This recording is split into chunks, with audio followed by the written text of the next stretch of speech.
Hey, good morning, everybody. Welcome to Office Hours, where we talk media and production 7 days a week.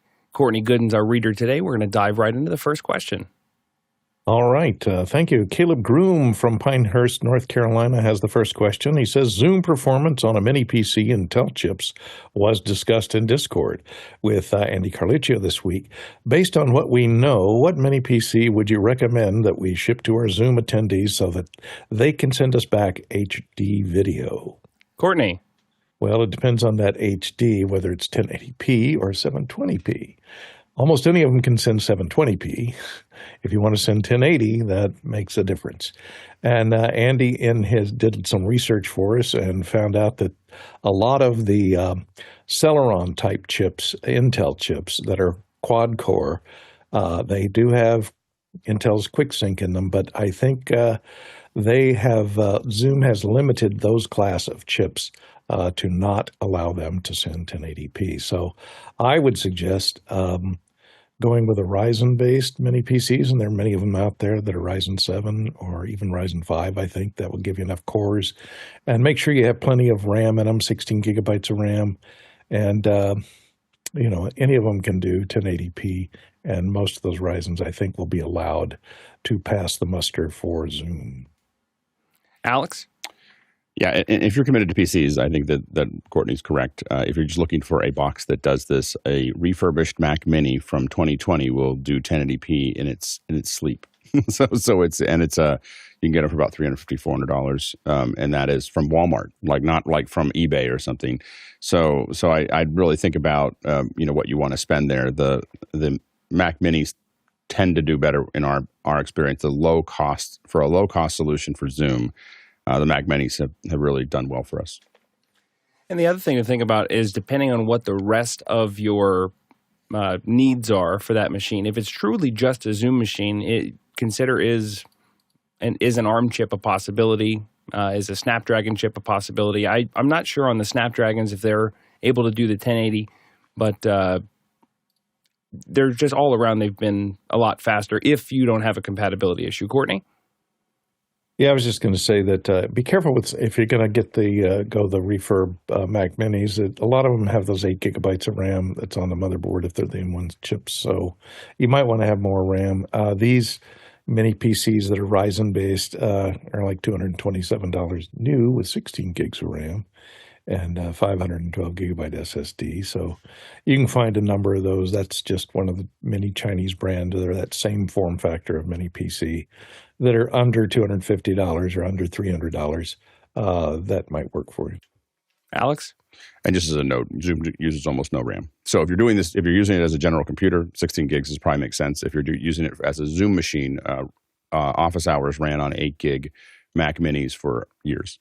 so they don't do it right now, and that was not just doing a Zoom connection. That was outputting four people per on Zoom ISO, and that was on an 8 gig Mac M1 Mac Mini, the least expensive version that we have. One thing I would say is that I would love, if anyone from Zoom is watching this, I would love to be able to turn the Mac Mini or PC into an appliance that is completely remote controlled from the server side, so that if I send you a computer and you plug it in, it says hello to something on the other side. The user has no control of that thing, and it's like a Zoom room, but really just for participants. Being able to do that, turn that into a pure appliance that just opens up and has video, and it checks home would be really designed as a participant, not like with all the Zoom room stuff, but as a participant would be super valuable.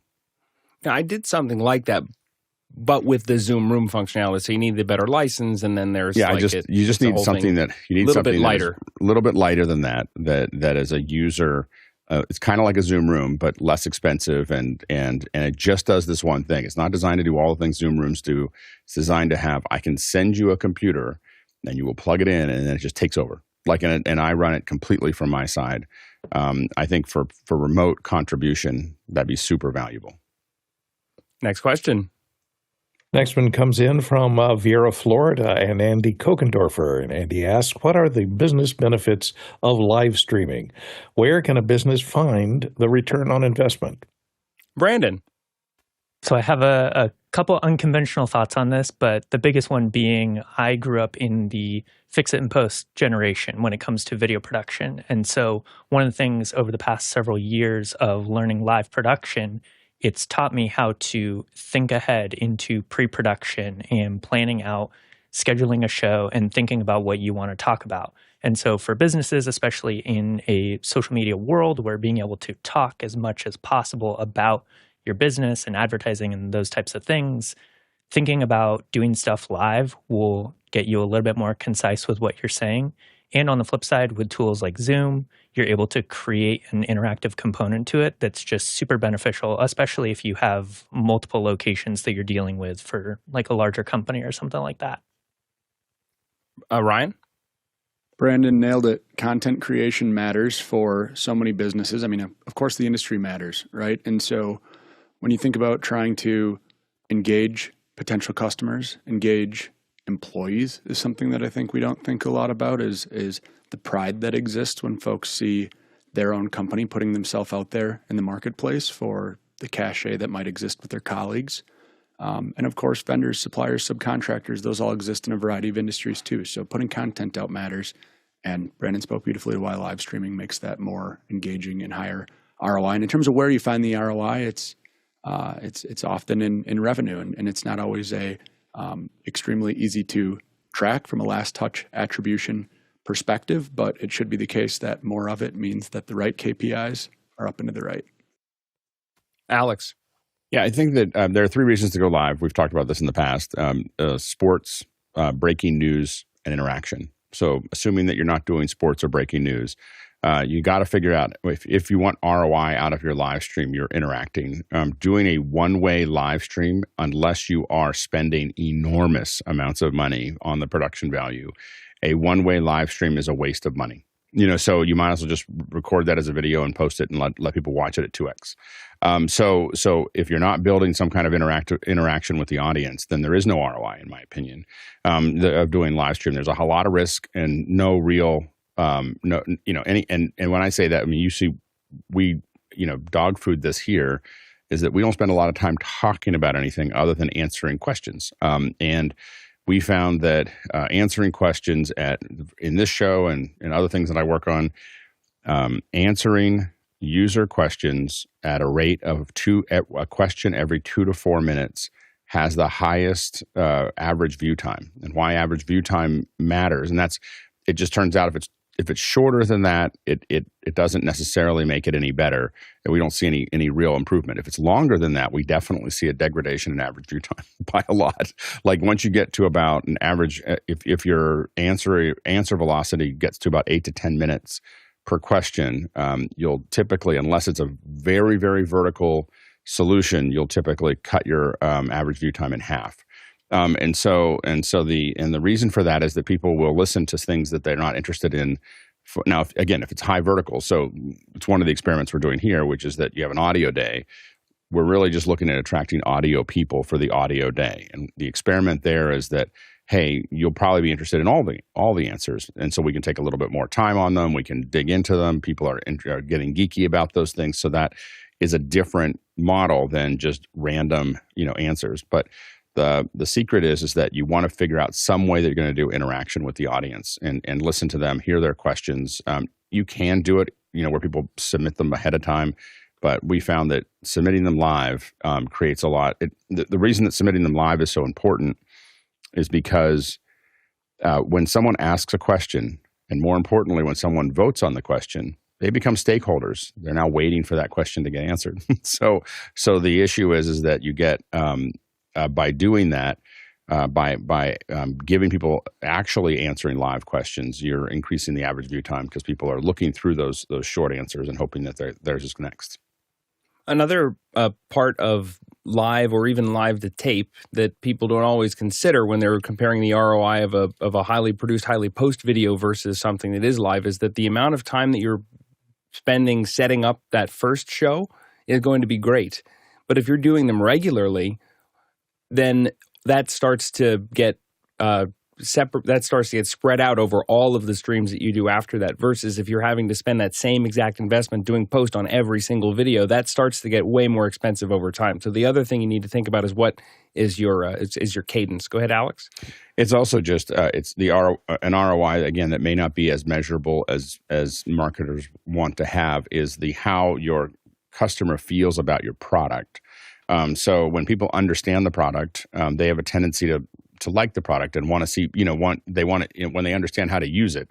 Like for me, I've used this example before. Microwaves are interchangeable. I really don't care about what brand it is, because all I'm doing is hitting a time and a power and time is all I know how to do on my microwave. Now, if I got really good at using a certain kind of microwave with all the little features and everything else, I'd probably get really attached to that microwave and buy another one from that microwave company. But that's not what happens. I get this like cryptic little manual and this weird interface, and I can't understand. Like I have a slightly better interface with the June. I have a June. I use that June every day. We use it 5 times, 10 times a day, because it has all these features and we understand how to do it. And we understand what we're doing. And so the microwave is almost stopped being used because we use the June for everything. But that has less to do with the fact that the June has a great heating element and way more to the fact that it has a great interface. And training. And one of the ways to fill in training when you don't have a lot of great training already available are live streams, like where you can interact with your audience, answer the questions that they actually have. And that makes a huge difference. Brandon?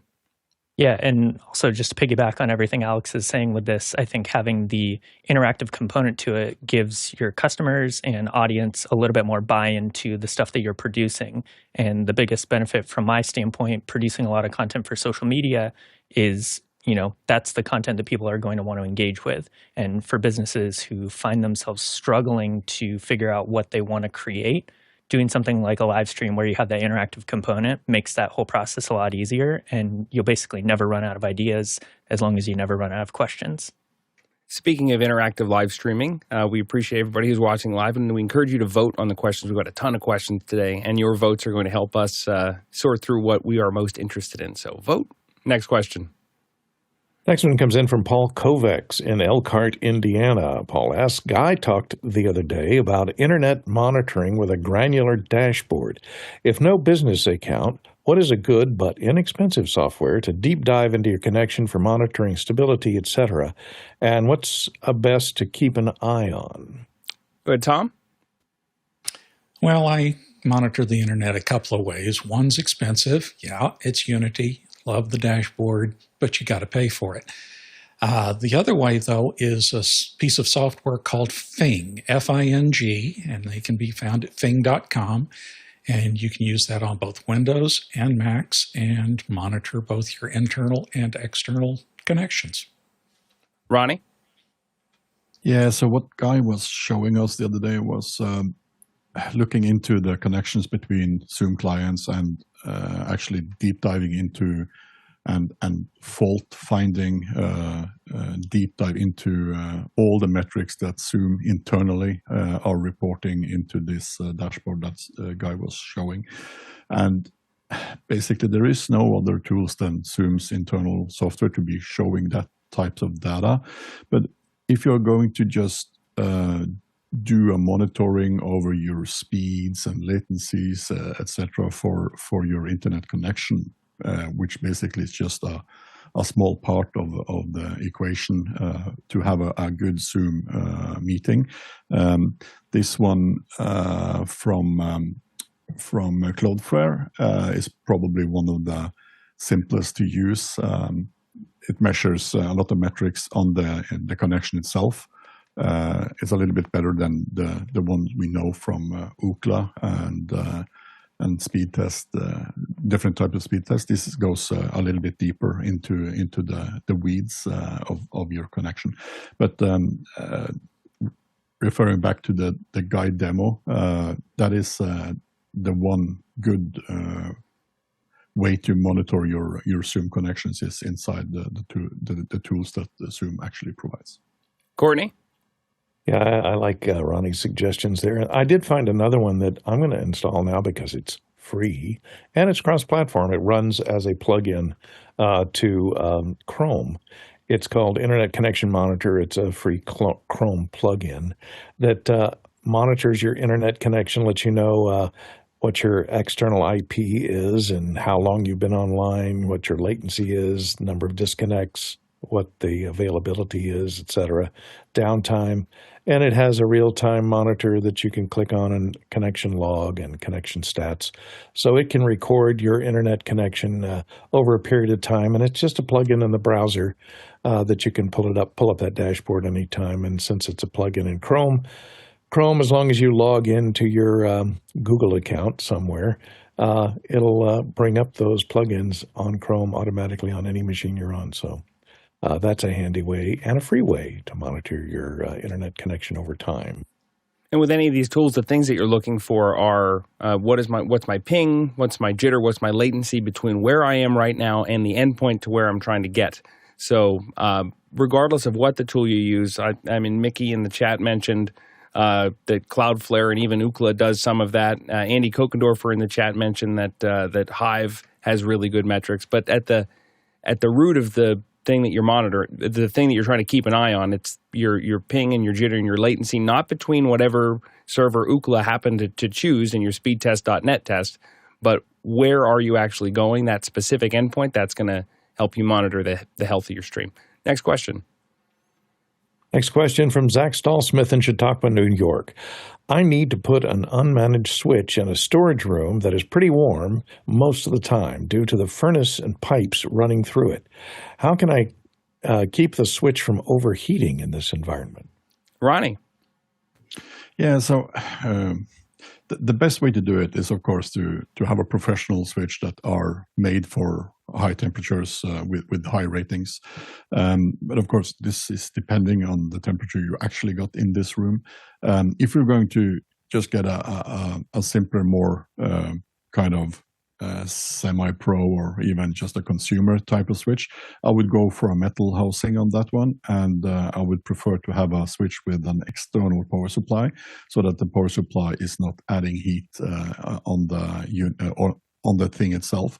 Another thing you can also do if you are really have to be cautious about this is to add some more metal to that. You get these ribs, aluminum ribs that you can add to equipment with heat transferable tape between the unit itself, and have that cool the switch a little bit more in the passive way.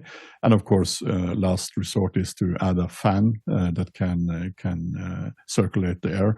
Then again, the fan can be filled with dust, and you have to service that, etc. So there's really no good options for this. And please make sure that you don't have this switch put in a really tight spot. Have it preferably be mounted vertically, and make sure that you have a little bit room around it so that it can actually circulate the air around itself much better. Courtney. Yeah, you're kind of, the laws of physics are maybe working against you here in a closed room that has little or no circulation and has a source of heat in it, like pipes from a furnace running. Don't strap it to the exhaust pipe in the furnace. Bad idea. But, the laws of physics for a router say mount it as high in the room as possible because it gets you out over the top of heads of people that are walking around on that particular floor if it's a single-story building.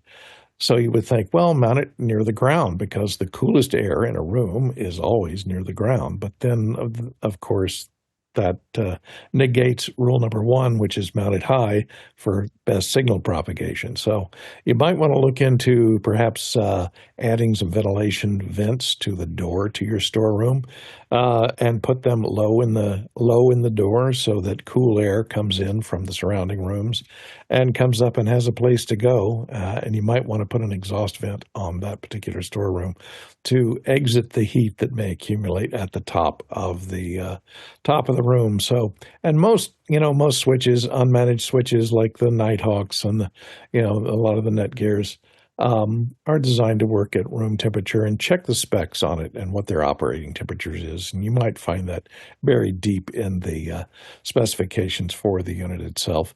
And just measure the room temperature, and just make sure that room temperature stays in the storeroom, stays below those specs, and you should probably be all right.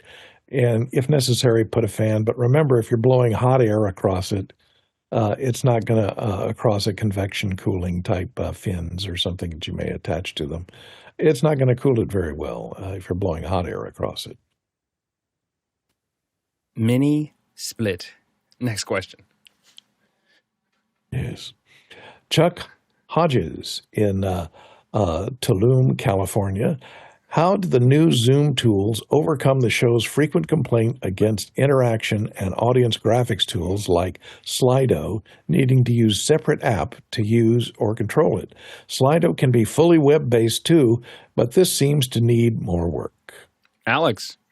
I don't quite follow the question. I mean, the hard part with Slido is that nothing says you're a square corporate than Slido, like Slido. Like you put it up and you're like, okay. So you it just basically means you've given up. So anyway, so I think that's the biggest challenge with Slido. The hardest part is that it has an option to force and I've never actually seen anyone use Slido that didn't force some kind of login. And I can just tell you, as soon as you ask for, as someone who builds question and answer tools, as soon as you ask for a login, you will knock out 95%, minimum 95% of your interaction. So like it is death to interaction is any kind of login. We build another version of what Makana does with QR codes, and when you hit it, it only asks you for your first name, your location if you want to submit it, and the question. And the only reason we ask for your first name and location is so that we can say Peter from blah blah blah asks this. So we only ask for what we need. And that takes a lot of wrestling with the marketing folks who want their leads and the salespeople who want their leads and everything else. But the bottom line is that what we have to ask the client is, would you like to prioritize your future or your present? And we're doing live streams. We recommend prioritizing the present. And then after they've already done that, we can say, hey, if you'd like to see more of these, you can sign up. And then you get a truly filtered group of people who are actually interested in your product or interested in what you're doing, which is a much better list than what you were going to get if you just force people through it. But what happens is, and I'm the same as anybody else, I see a login and I'm like, nah, too much trouble. My question isn't that important. With ones without a front end, without any kind of login, with just those three things, we'll see 30 to 35% of everyone in the audience ask a question. When we put a login in, it will be, 1%, 2%. Like getting people over that hump just to ask a question is very hard. And that's the problem that a lot of these tools have. Next question. Next question comes in from Tom Ferguson in Phoenix, Arizona, and here on the panel today. Tom says, I love UniFi equipment, but what new router Wi-Fi solution would you recommend to a friend for home use? Tom, do you have a little bit more to say on that? Not really. I mean, I like Unity, but you're not going to recommend that to a friend for just their own little home. So what is the panel like? Go ahead, Samuel. Well, the way I read this question was, what UniFi router you recommend? And they've actually got a few different ones that aren't as long as you set them up, then they're not. You don't need to manage them, and you have the option to do it. So, if you want all-in-one unit, then I would probably look at the UniFi Express. It's quite inexpensive, and it's got the built-in Wi-Fi directly into it. Or else, if you want to go the access point route, then I've personally got the UniFi Gateway Ultra, or if you have got a higher speed, then you can go with the Max, and then you can set up dedicated access points. That's the way I would go, but maybe not for your friend. Ronnie. Yeah, so just to add to that, as Samuel said, they have a lot of different types of routers. They have routers that are basically just routers without Wi-Fi. which is the more professional range. If you take a look at the left side here, you have the Dream machines and you have the Fortress gateways, etc. And then you have the little bit more affordable ones that is also a product that if you have a fiber coming into your home, you can use this directly without the provided fiber gateway or modem. And as Samuel said, the UniFi Express 7, it's kind of on the cheaper part of the product range, but be aware that the UniFi Express does only manage Wi-Fi. It doesn't have the capacity to manage things like Protect or cameras, etc. And they are missing all the other applications that UniFi is so proud of providing. If you're going that route, you need at least a Dream router to be able to run those applications in addition to just control your Wi-Fi. So choose wisely. It all depends on the performance you need and all the functionality that is needed to be running this. So make sure that you know what your friend is needing before you recommend something. Tom? Yeah, I was hoping for something a little lower end, not UniFi, but anyhow, if we don't have anything we can recommend for now. If it's something that we're recommending for non-technical people, right? Exactly. The mere mortals, then I would actually lean towards Chris Sabato in the chat saying Eero and a dumb switch if you need to expand stuff, because those are designed to be just set up by normal people and to be troubleshot by normal people. So there's not as many switches, really not as many places to make mistakes if you don't know what you're doing. My one warning is that Eero is owned by Amazon, so when it asks you to sign in with your Amazon account, you're giving them carte blanche to kind of spy on all your traffic. So be wary. Brandon, wrap us up.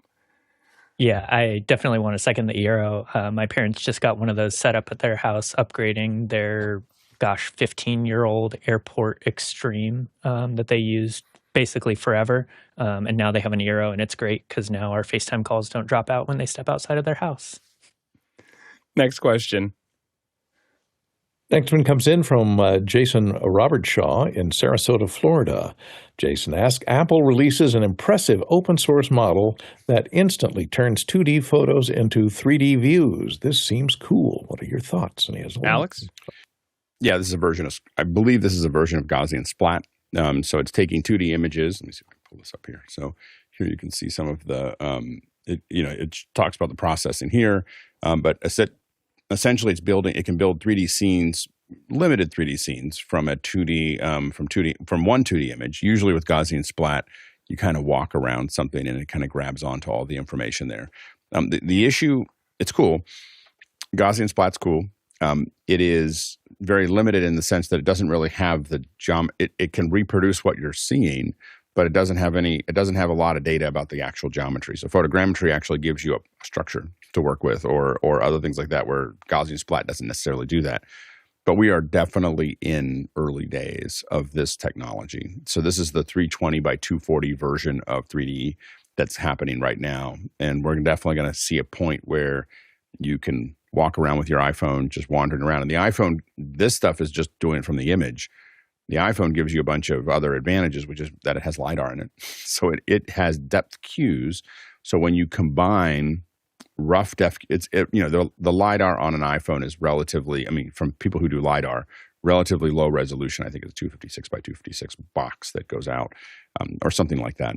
And so it's when you think about it at distance, it's not getting that many samples, but just those samples hinting back to a 2D image gives it a lot. That's how it does the portrait mode that you see with is that it knows that, that's way off in the distance behind somebody. And so I think it's going to be really interesting when you see the mixture of that LiDAR data with the Gaussian Splat technology. You end up with something that's going to be more and more accurate. Courtney? Yeah, there's a question for Alex, maybe to expand on this a little bit. Does this create, I know it doesn't create, a completely 3D model, but it allows you to move the camera position around and get the point of view, and you see the parallax change in the different layers. Is there anything, is it possible to generate an actual stereo file with left and right eye? It should be. Yeah, it should be. It should be possible to do a stereo version from that image, and Apple's already doing that if you have a Vision Pro and you take any photo from your photo library and you just hit the little 3D, there's a little 3D logo there, it will build a 3D version of it immediately, in real time. And so, or not in real time, it'll take a second, 2 seconds. But it's using the depth data as well as all this information to build that 3D version. Now, if you go too far to one side or the other, you'll see someone's hair stretching back and everything else. So it looks good from the angle that you're at, and it definitely has the stereo view of it. But it doesn't. You can't go very far with it. As we move forward with because a lot of this stuff is what's making this work is the training. And so as things get better trained, what it can generate from a single image is really interesting. But I'm more interested in what can it do if I give you 5 images. Right now we have to shoot 150 images of an object to get a reasonably good model, and then the textures aren't quite right, and everything's all this stuff is going to go away. Like you're going to be able to walk around an object. I think within the next 2 or 3 years, you'll be able to walk around an object with your phone, waving it around, and it'll build you a reasonably good 3D model of that with high quality textures, because it'll see what the specular highlights going across it are.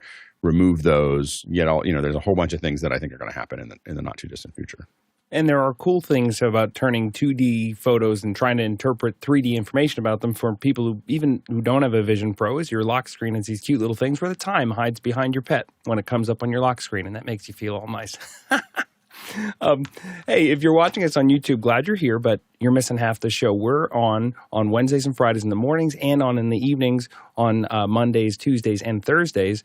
And that's in Makana. So if you go to officehours.global/join, that's officehours.global/join, you can sign up for our list, find out when we're on the air, find out when you can not only ask questions like you're doing now, but also vote on which questions get answered, and you get to join into the chat. They've been awesome supporting us today, and there's a lot of conversation that I haven't brought to air just because there's a lot flying by.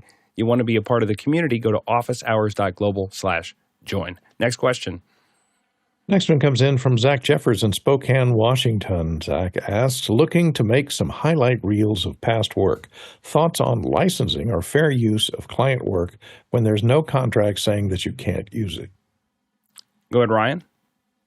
I think that this is something you got to be careful with. I mean, even the use of a client's logo on your website or at a trade show where you've kind of got a booth backdrop, it can be kind of perceived to be in poor taste. I was actually on somebody who had done some video content for us. I was on their website trying to reach back out to him, and I saw on the portfolio of our works this 30-minute video that we had produced completely for internal purposes on his website, and thought to myself, man, it's possible he had permission for that, but I just can't imagine he did, and it's just not in great taste and not a good look. So I'd be really careful and make sure you've got pretty explicit permission, at least verbally communicated, whether you're contractually prohibited or not.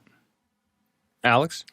Yeah, there's a bunch of problems with it. Now, a lot of people have demo reels that they put behind a password on a hidden part of their website that if you want to see and they use small snippets, not whole pieces.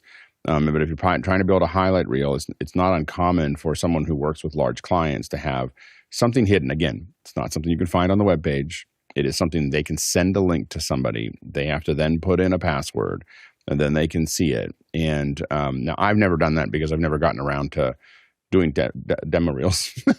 So I did a demo reel right when I got out of ILM because I had a bunch of Star Wars shots, but I never actually used it. So I that's the only time I've ever had a reel. And outside of that, it really is about relationships and how people feel and what what your clients saw in the repeat business and so on and so forth. It's a long game, in my opinion. I think the demo reels are not nearly as useful as you might think that they are. Really, it really revolves around relationships and how clients feel about the product, and that's it's so much more important than your demo reel. And that comes down to how you interact on emails, how your team interacts, the entire team interacts when they're there. I flew, I was working on a project over the last couple of days, and I flew Brian Maddox from South Carolina to the Bay Area so that I could have him be my A1, knowing that everything will get handled and it will be handled perfectly. And so, and I know that that's just going to get done. Like now I can worry. I had a drone shot that I had to worry about. So I'm doing camera op on a dual Inspire, and I got Brian there, and I don't have to think about audio anymore. And that's why I hire Brian, and that's why the clients, hire me, is because I bring people like that in, and it's not that I'm the least expensive, and they've never seen anything before they hired me, they'd never seen anything I had done. They knew who I was, right, by the connections that I had with other people. And that's the thing you have to kind of figure out. And again, you got to figure out how you pay the bills today, but the long game is you got to build relationships with folks over time. Go with Brandon. Yeah, and also this is one of those great times where you can think about doing spec work or shooting your own personal projects, that if you have to visually illustrate something for someone, shoot something that doesn't have any of that licensing or branding attached to it. That's something I'm constantly doing in finding ways to shoot stuff that align with the type of businesses I want to work with. And that's been helpful for me to land some of those projects relatively easy, because people can visually see exactly what their project could potentially look like. And usually, for the most part, if you are kind of on the fence as to whether or not you can use footage, it's probably going to be very explicit in your contract. This is either for internal use, like Ryan mentioned, or it's something that they don't want, any of that out in the public. Courtney. Yeah, be careful about any non-disclosure agreements that you may sign when you're working on that production. It may outline when and where you can talk about or mention or show samples from the work done. If it's publicly facing, like commercials, let's say, or anything that's posted on a website, you can always post a link to it, mention the name, and post a link to the publicly available access to that particular video. And that may be a way of getting around any liability involved, since it's public facing. It is allowed to have clips. It's under fair use, I believe, but I would definitely clear it and make sure that you're not showing anything that is, classified or not publicly facing for the people that you did the work for. And also make sure that you were primarily involved in the production of that video. There's people that just work, I was craft service on these great videos that were produced. Yeah, you worked on it, but you may not have contributed to the actual look and feel of that video. So be careful about attributing your work to something really flashy if you weren't primarily involved on it, because that can get you in trouble too. Alex. Yeah, the other thing is doing things, showing things. Again, Brandon talked about this a little bit, but doing examples that get people excited.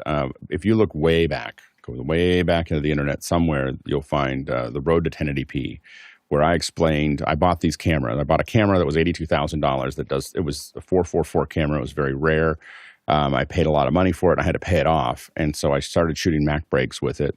It allowed me to figure out the pipeline. That was the big thing. Did the Mac breaks make any money? Absolutely not. They did not make any money. There were a lot of work. There were huge numbers of hours and prep and building and everything else. I mean, it was hundreds of hours of work to do the Mac break. When Mac break video started with Leo, and I have Leo emailing me going, "When are we going to actually get some products out?" And the problem was I couldn't figure out how to key it because it was so big and everything was so slow.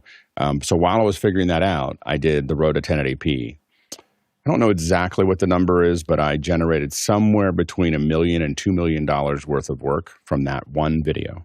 So that one video, because what it did is it if you look at it, there's no sale to it. It's me just explaining something in a very rough way. I'm just kind of still drawing like this. This is just the more refined version. I'm just drawing over top of some video, and did it in 15 minutes to show it. It stalled Leo from complaining to me, but also it distinguished the product that I had from all the other products. So I explained what 444 was. Once you understand what 444 was, then everybody who did green screen, which is all these little network, the Rev3 and Adobe and all these other folks, suddenly couldn't have anything other than 444. And so I had distinguished it, and the only person that had 444 in Northern California was me. So it was a very carefully crafted, but the key is that you didn't see any sale. You didn't see any kind of, there was no, griminess to it. It was just like, here's how this works. But that was the effect. And I built the entire foundation of our production on that one video. Next question.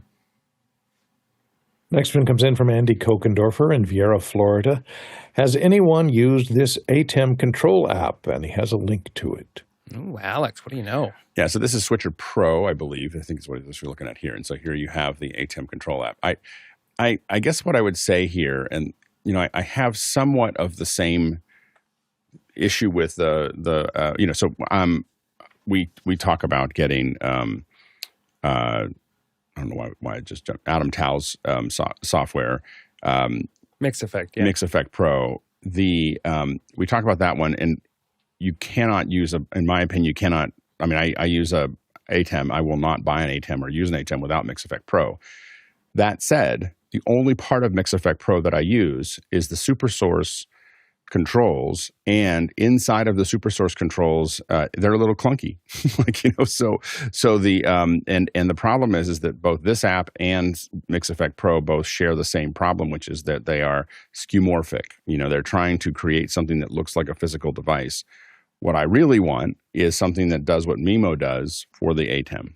So I use Mimo Live, and being able to design my own interface. And people will, every time I say this, people will say, well, you can use, these other apps to build a universe or this thing. Yeah, I just want to be able to drag something and have it drop down, and it knows that I'm in an ATEM. And this is the button I want it to do, or this is what I want to do. I don't want to code anything.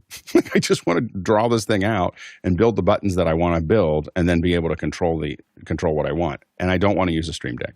Like I like things to be. I have, when I say that, I have 4 Stream Decks on my desktop. I use Stream Decks all the time. I just don't want to use it for my switcher. I want to use my iPad for my switcher, and I want to be able to touch things, and I want to be able to design how that looks as I work, like we have designed for this show. And so I think that's I think someone's going to do that, and they're going to run everybody else over. I don't know who it's going to be, but as soon as people get the taste of that, I can design my own interface, but it's built for the ATEM. No one has to think about OSC or any kind of back end or whatever it is. They're gonna print money with that, because that's what people, I think, really need, not things that look like the switcher button that do the switcher thing. Like I don't want to do that on my iPad. You can ask questions of us 24/7 at askofficehours.global. That's askofficehours.global. Nothing to log into or sign up for. Just put in your name, put in your question. We see those come in, and then we'll get them in. If they're audio questions, they'll probably show up on Wednesday. If they're general questions, they'll probably show up here. So askofficehours.global for that. Next question. Next one comes in from Berlin, Germany, and Andre Dali asks, how do I get a Mac to reliably output RGB via USB-C to HDMI adapter and not YCbCr? I have to output a specific resolution of 2928 by 480p, which is strange, in RGB for an LED wall. Not by 480i? What are you talking about? Go ahead, Ronnie. Yeah, so this is kind of a two-part question at least, maybe even more.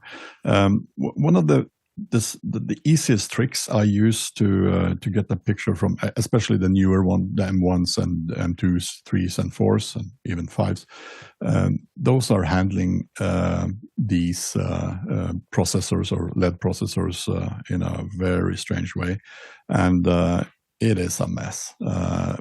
The easiest way I've done this is to use a DisplayPort adapter and having the DisplayPort going into, because most of the processors for LED also have DisplayPort inputs, at least the ones that I'm used to use. And that's the easy way to do it. The more advanced way is to actually just, I had a few events this summer where this was becoming a problem, and we just slapped in a decimator, MG HX. The signal you are sending is not a standard signal, and I'm just wondering if you need another way of doing this. I had another situation similar to this where I just used the BlackMagic cards in a Sonnet enclosure to have it output multiple HD signals.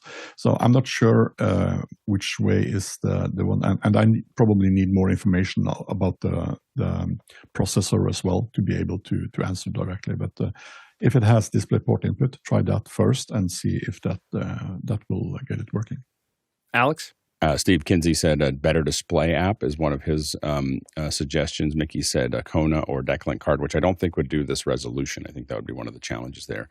And James Howden said Macs and dongles have always had an issue since day one. The way that I've actually had to deal with this recently, you need something that you can individually edit the EDID. And so you'll either get it working and then lock the EDID, or you have something that you can get into a control interface. Blackbird has a couple, like the Blackbird that I have here, Monoprice's Blackbird, have those where you can set everything inside of them. But what you need to be able to do is have something that'll set the EDID. So it says what's happening is it's not getting the handshake correct. So if it works some of the time and not other times, it's not getting the handshake correct, and then it's going to the wrong place. What you need to do is put an EDID duplicator in the middle. Once you get it working, lock it. It says, and now it'll always ask, the EDID will always ask for the same thing. Now what we used to use for these are just as an aside, and maybe you throw one of these in, you could probably buy one used. I just don't know if it'll do the right resolutions for you. What we used to use for things like this to manage color space or resolution and so on and so forth, what was called a Fulsome Image Pro, which was bought by Barco, and I think you can buy them for a couple $100 these days. They used to cost thousands of dollars, and I think I had 6 of them, and they let us basically RGB, DVI, SDI, HDMI, any format, frame rate, anything that any of those could handle, it could go between them. You could scale all those other things. Cool box.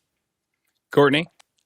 Yeah, as Alex said, the problem is the EDID, because a lot of these just plug in USB-C to HDMI adapters only output or only accept VESA standard resolutions for HDMI, which is your standard television monitor, video monitor, etc. And if you have a strange resolution at 480p by 3K. It's not going to find that in its lookup table. So the EDID has to come in from the video wall into and do the handshake and say, here's what I want, 2928 by 480. And that little adapter has to say, allow custom EDIDs at non-VESA resolution. So if they have VESA resolutions built into a table and it's just picking one of them, which has the pixel clock timing and everything else, and the format of YCb instead of RGB. RGB instead of YCb. That all has to handshake and agree, and they have to have those timings built into the table already. So a custom piece of software, like was mentioned earlier, may be the best way to go. Next question. From Jeff Feely in Henderson, Texas. These displays connected to a Mac Studio, 3 displays connected to a Mac Studio. Only the direct HDMI works consistently. Other are EDID locked via OWC Dock.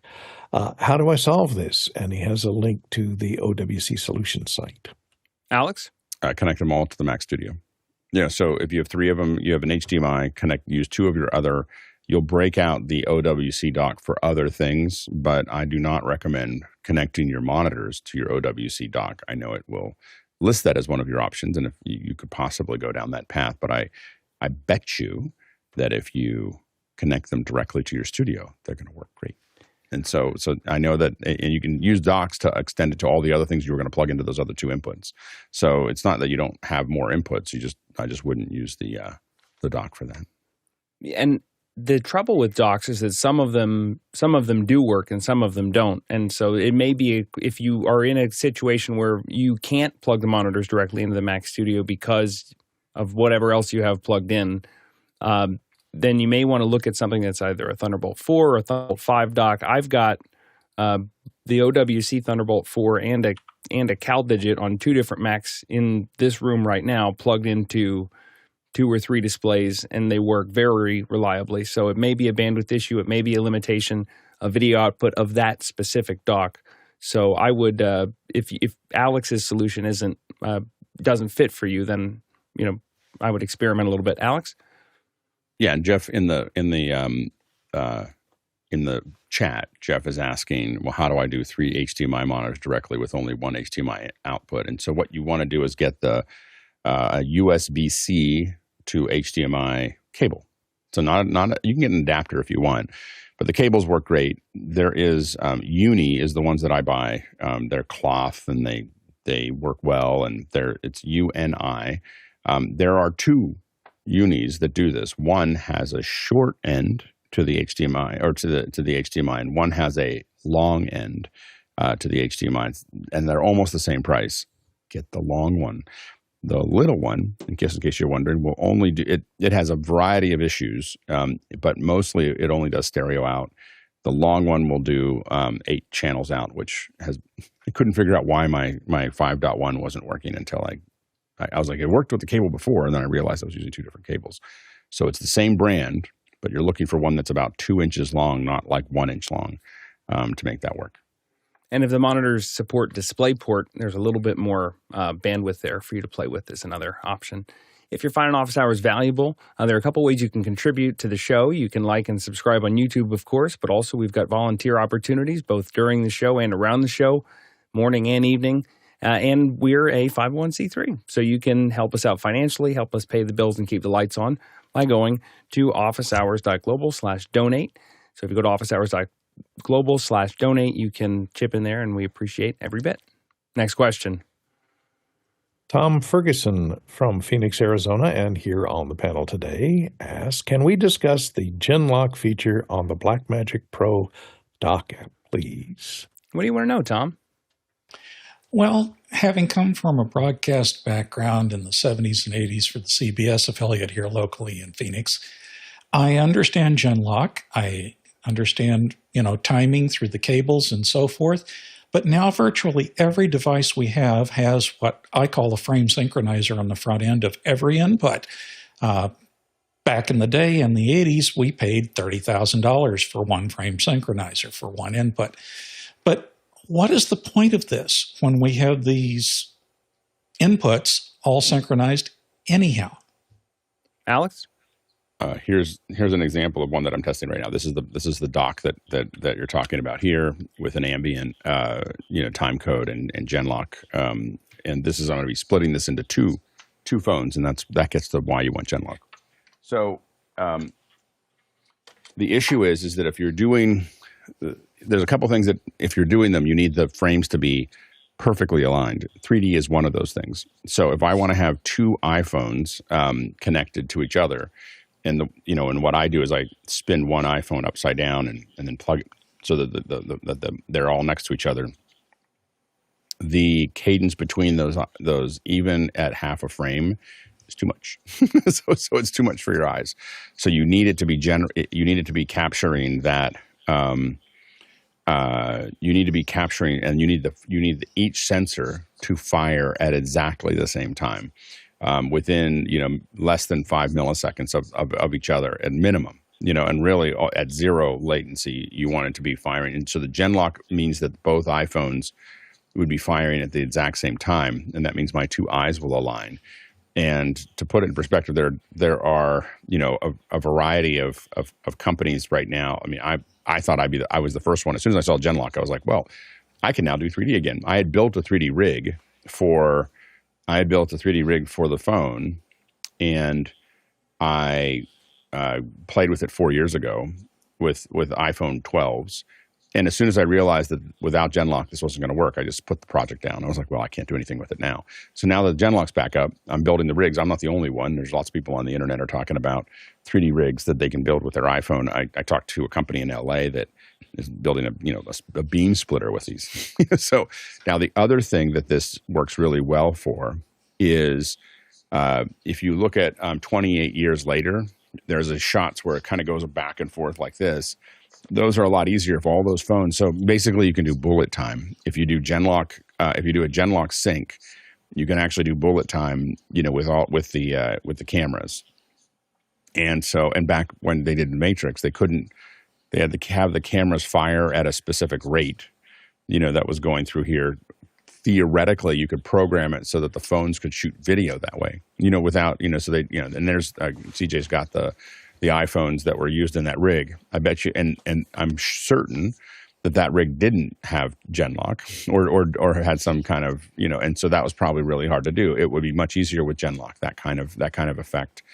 And then the other thing is that, and these guys, Radiant down in LA has already shown pictures on LinkedIn of them doing massive Gaussian splats and all kinds of other stuff with an array of phones.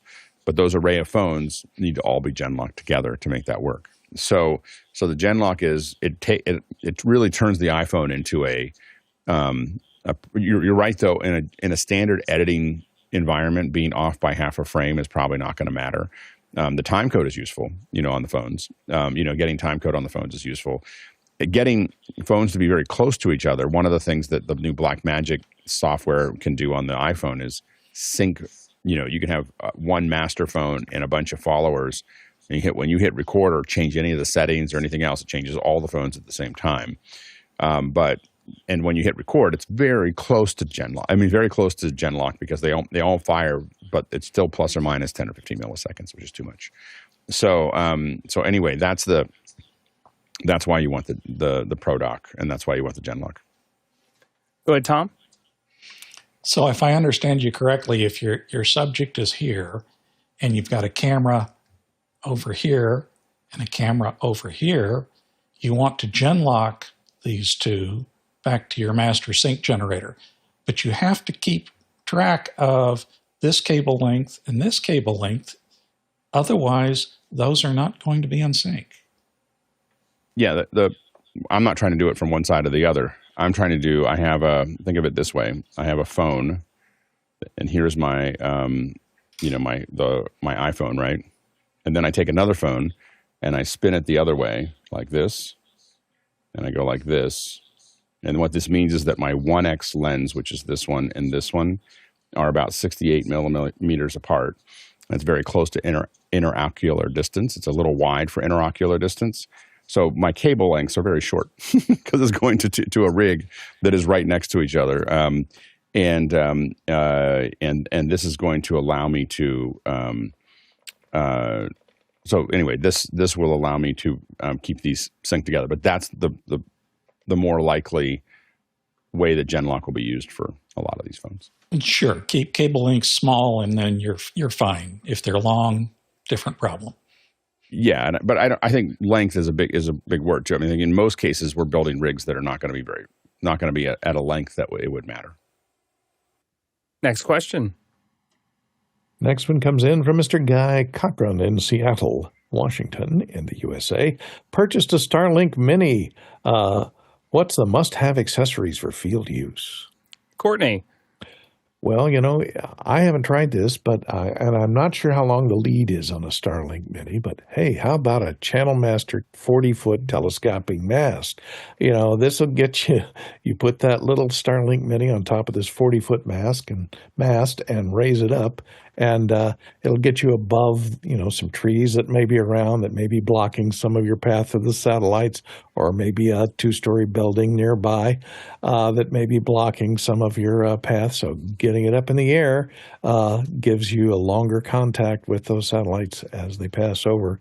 So there would be a good accessory. You could kind of bolt it to the side of your RV or something and then stick it on there. And then when you get there, raise it up, but be careful if there's a lightning storm around or a windstorm around it. The Mini's not very heavy, so the mast is far heavier than the Mini that you're mounting. Alex? A solid case and 2 batteries. Those would be the two things those would be the things that I'd worry about the most. And I don't know whether the Starlink Mini ships with the Ethernet cable, Ethernet adapter. I know with the older Starlinks, getting Ethernet was a thing. So that'd be the only other thing that I think about. Next question. From Henderson, Texas, Jeff Veely has a question. According to Apple support, we're unable to help you unless you upgrade to the latest OS. Aside from go down the hall and tell that to Alex, how should one respond? Use case has been explained ad nauseum. Alex? Yeah, I mean, I make decisions about whether I'm upgrading to the new OS based on what I need. I don't do it as a knee-jerk reaction. So if the new feature rises to a level that I need it, then I upgrade. Usually that I upgrade on a different computer, so I'm not usually upgrading on the computer my main computer. So usually that one stays behind. So for instance, I have an M3 Ultra behind me that is on Tahoe because I need the features in Tahoe for the things that I'm doing with it. But it's not my day-to-day driver. It's literally, it runs Resolve, Blender, Cinema 4D, and a handful of other things, and that's all it does. Like it's a production machine. It's at that speed. If you're paying that kind of money for that speed, I don't want to distract it with anything else. so that's all it does. And then I've got a bunch of Mac Minis, and a lot of those are updated too because I want things in Keynote or I want things in other things, but my main driver stays behind. And the other thing to think about is if you have a production use case that's going to involve keeping a machine in service for longer than Apple's going to put out security updates or for longer than they're going to support a specific operating system, usually it's 3 or 4 behind that are still getting those updates. One of the costs of that is knowing that you're going to have to go and manage some of those support things yourself. So, I mean, we've got a couple of vintage machines that do very specific tasks that haven't been worth re-engineering, and that's just part of the play. Alex? I'm going to jump in because we're right at the bottom of the hour. I just want to say we had an announcement earlier. I just want to correct it slightly. Is that we still do Q&A on Saturday and Sunday. So so while we don't broadcast it out, so this Q&A that we're having here I will be hanging out with everybody doing Q&A both tomorrow morning as well as Sunday morning. So just the weekends will still be Q&A. So just to note. I was going to get there. I realized I misspoke. Anyway, Yeah. Thank you, everyone, so much for hanging out with us on a Friday. Thank you to our panel. We have a nice, healthy panel being here on a Friday for our general Q&A. We appreciate it. As Alex mentioned, we will have a panel back tomorrow for another general Q&A as well as Sunday, our introspection show. So hang out for that at officehours.global/join if you're not in there. Also, thank you to our producers for asking such great questions and for voting on those questions. We got through about half the stack today, so we'll start in on those next week. If you asked it in the QR code, we'll be able to get those back in for you. And if you asked via Makana, they'll be back in your notes. Finally, thanks to the back-end crew who's up late in the evening, up early in the morning, all around the world, helping us produce a show 7 days a week. We appreciate you. You're at the foundation of everything. Flawless traversal, if we had to go around in person and ask these questions today, would be 27,000 miles. That's 44,000 kilometers, 217 million bananas for scale. All right, we'll see you in after hours.